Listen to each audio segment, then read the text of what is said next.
All right, we had some big breaking news yesterday. Tulsi Gabbard, the last woman to hang in there in the presidential race, suspended her campaign yesterday. And Saagar, she endorsed Joe Biden on her way out. She did. It's a bit surprising, but not entirely surprising. But the people who are worst hurt are whom? Jonathan Chait, Neera Tanden. Neera Tanden tweeted in July that she would bet She would take money. bets. She would take bets that Tulsi Gabbard would run third place in order to hurt the Democratic nominee. How's that working out for you, Neera? Or Jonathan Chait, who accused her of coming on Republican Hill TV in order to sow third-party discord. Tulsi, look, this is why I'm going to miss her. She always proved these people the fools that they are, from foreign policy consensus to her impeachment vote to all of the courage that she brought to the discussion. And so the fact that she did exactly what she said she was going to do, which is eventually back the Democrat, whomever it is, I'll back the Democratic nominee, just shows you how these people are complete idiots. And frankly, we should discount so much of what they have to say. And they pretended like they had these legitimate, policy reasons for finding. Suddenly, they don't care that she's, in their words, like an Assad toady, or what else did they call her, like a dictator apologist. Suddenly, they don't care about all that because she's lined up behind Joe Biden. So now all is forgiven. It just exposes that they have all of their smearing of her. It was only ever about enforcing party. Party line, crushing any sort of anti-party dissent. Like, it was crushing any sort of divergent viewpoint, any sort of an anti-establishment viewpoint. It was all just about crushing her in that way. Now that she's on board,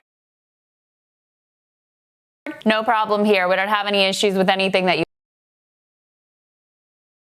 The fact that they all basically get owned by her backing Joe Biden makes me happy. I am disappointed. I am kind of disappointed that she backed Joe Biden on the one hand, but on the other hand, I do like that it makes Neera Tanden and Jonathan Chait and all these people look like total idiots. She's a lifelong Democrat. You asked her roughly 1 million times whether she was going to run third party. She told you unequivocally, without a hedge, no, and you still didn't believe her and offered up the dumbest excuses, like her appearances on our show, as justification for this Tucker idea Carlson, or on Fox News, that she was going to run third party. Republican plant. No, I mean, and that's these people are ridiculous. Friend of the show, Glenn Greenwald, tweeted this, and I thought it was such an astute observation, which is that if Bernie has to take heat for Joe Rogan's endorsement, then shouldn't Joe Biden take heat for Tulsi's endorsement? Tulsi has many of the same heterodox positions. That's right. As Joe Rogan, has appeared on his show multiple times. So tweets out, he's like, she's courageous, welcome on board, all of this. Where is the same in-group signaling and criticism we have to hold? That's why it's all a farce. Not to mention what happened to her. Hillary Clinton, she a Russian asset being now? Groomed, right? All of that. I guess now either that grooming fell through, or I guess maybe Joe Biden is the Russian asset here. Yeah, Russia's lining up behind Joe Biden. I never thought I'd see it, but here we are, Saagar. Yeah, I mean, in 1987, questions need to be asked. Where was Tulsi Gabbard in 1987? Where was Joe Biden in 1987? That's the real question. Senate floor, selling out working Americans. Tonight on Rachel Maddow, I'm sure she'll be exploring that. Yeah.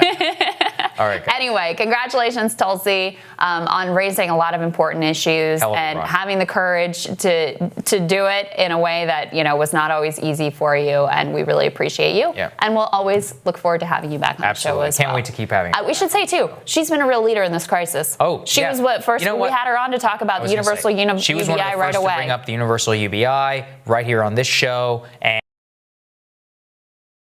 And we haven't talked about it and given her as much credit as she deserves. So credit to her for that, changing the conversation initially, showing true leadership, changing the foreign policy conversation forever, and showing that it's okay to be heterodox in this country. And for that, I applaud her and will miss her. Indeed. All right, well, more rising for you after this.